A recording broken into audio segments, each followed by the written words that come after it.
नमस्कार दोस्तों, मैं हूं दीप नारायण। आप सभी का स्वागत है दीप एकेडमी मैथ में। आज हम सीखने वाले हैं कॉन्सेप्ट ऑफ सिमिलर ट्रायंगल।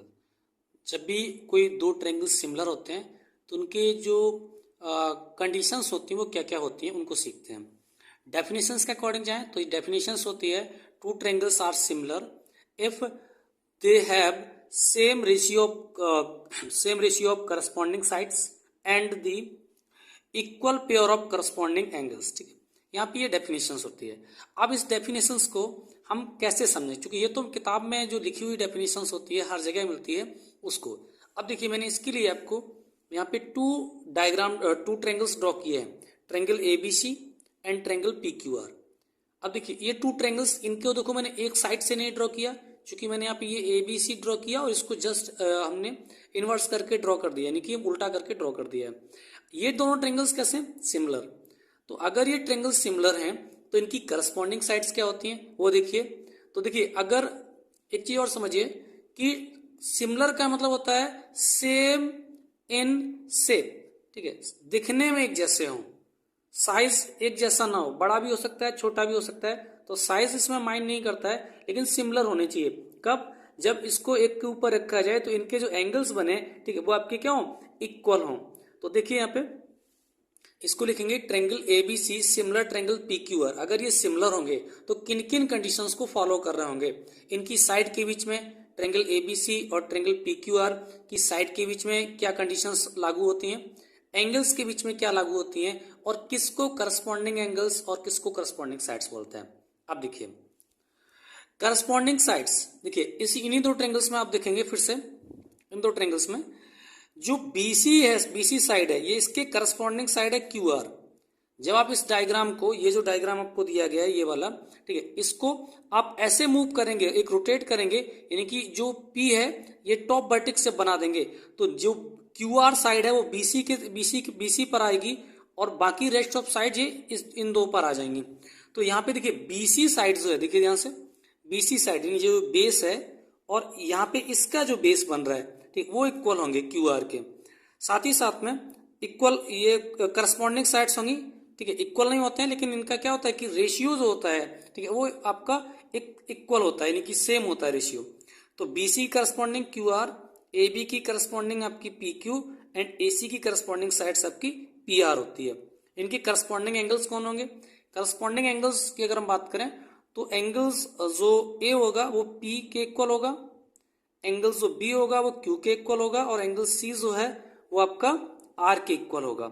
अब देखिए ये जो मैंने करस्पॉन्डिंग साइड्स लिखी थी, ये एक दूसरे करस्पॉन्डिंग साइड्स हैं, तो इनका रेशियो क्या होता है। जैसे देखो BC अपॉन QR, तो चूंकि BC QR की करस्पॉन्डिंग साइड्स है, तो अगर इन दोनों का रेशियो निकाला, रेशियो मतलब डिवाइड करके रखें, साथ ही साथ दूसरी करस्पॉन्डिंग साइड्स कौन सी है, AB और PQ, इनका जो रेशियो निकलेगा, और third side AC upon PR का जो रेशियो निकलेगा, ठीक, ये रेशियो सेम होगा।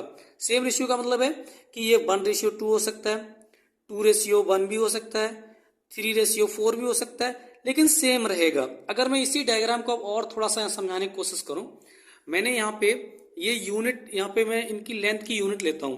देखिए AB मैंने ले ली 6, ये मैंने 6 ले लिया, ठीक है, इसको मैंने ले लिया 8 और इसको मैंने ले लिया 4। ये 4 यूनिट है, ये 8 यूनिट है और ये 6 यूनिट है। अब देखिए ट्रायंगल ABC PQR के करस्पॉन्डिंग अगर सिमिलर होगा तो इनकी करस्पॉन्डिंग साइड के बीच रेशियो क्या होगा। देखिए मैं यहाँ पे भी एक ले रहा हूं, ठीक है, देखिए BC किसके करस्पॉन्डिंग है, QR के, तो मैंने इसको ले लिया, ये 2 यूनिट है। इसको मैंने यहाँ पे देखो, इसको मैंने यहाँ पे क्या किया, ये मैंने ले लिया 3 यूनिट, ये मैंने 3 यूनिट ले ली, और ये वाली मैंने ले ली 4 यूनिट। अब ध्यान से देखिए AB की करस्पॉन्डिंग साइड्स कौन सी थी, AB की करस्पॉन्डिंग साइड्स PQ थी। यहाँ पे डायग्राम, यहाँ पे देखिए फिर से देखिए AB की करस्पॉन्डिंग साइड्स जो थी वो PQ थी। क्लियर? अब देखिए AB कितनी है 6, PQ कितनी है 3, मतलब ये साइड जो है इस साइड की डबल है, यानी कि अगर रेशियो देखें तो 2:1 बन रहा है। अब इस साइड को देखिए, ये BC 4 है, BC की करस्पॉन्डिंग साइड्स QR है, ये आपकी कितनी है 4 और ये आपकी 2, तो इनका अगर रेशियो देखें तो 2:1 इसका भी बन रहा है। Third side AC corresponding sides कौन सी है आपकी PR, ये करस्पॉन्डिंग साइड्स है, तो इनका अगर रेशियो आप देखोगे तो ये 8 है और ये 4 है, इनका भी रेशियो 1/2 बन रहा है। तो यहाँ पे क्या मिलेगा जब इसमें वैल्यू रखोगे, ठीक है, तो देखो मैं इनकी वैल्यू रख देता हूं। ये रखा है मैंने 4/2 BC की। ए बी आपकी दी गई है 6 और ये दी गई है आपकी 3, और साथ ही साथ में AC साइड जो है, ठीक है, वो आपकी दी गई है 8 और ये दी मैंने यहाँ पे लिया 4। अब देखिए इनको सिंपल करोगे तो रेशियो क्या निकलेगा, 2 1 जा 2, 2 2 जा 4, यानी कि 2/1, 3 1 जा 3, 3 2 जा 6, एंड 4 1 जा 4 एंड 4 2 जा 8। सभी का रेशियो 1/2 आ गया। देखो 2/1, 2/1, 2/1, 2 रेशियो 1 आ गया। तो इस तरह के ट्रायंगल्स को हम सिमिलर ट्रायंगल्स बोलते हैं। और अगर इनकी एक कंडीशन और है कि एंगल भी इक्वल होने चाहिए। अब एंगल में रेशियो नहीं आएगा, ऐसा नहीं होगा कि ये 40 डिग्री है तो ये 80 डिग्री होना चाहिए, ये आपका 10 डिग्री है तो ये 20 डिग्री होना चाहिए, ऐसा नहीं होता है। एंगल बराबर होंगे। अगर एंगल 40 डिग्री है तो इसका ही 40 होगा, 60 है तो ये भी 60 होगा, या फिर कोई भी एंगल है तो ये एंगल बराबर होते हैं, लेकिन साइड के बीच में एक रेशियो आपको मिलता है। क्लियर हुआ? तो मैं ये कह सकता हूं कि अगर किसी ट्रायंगल्स की करस्पॉन्डिंग साइड्स प्रोपोर्शनल हो और एंगल करस्पॉन्डिंग एंगल्स इक्वल हो तो वो ट्रायंगल्स कैसे होते हैं, आपकी सिमिलर ट्रायंगल्स कहलाते हैं।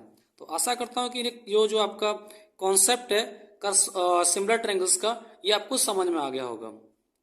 और अगर आप चैनल पे पहली बार आए तो चैनल को सब्सक्राइब करें, वीडियो को लाइक करें और अपने दोस्तों के साथ शेयर जरूर करें। वीडियो को अंत तक देखने के लिए धन्यवाद।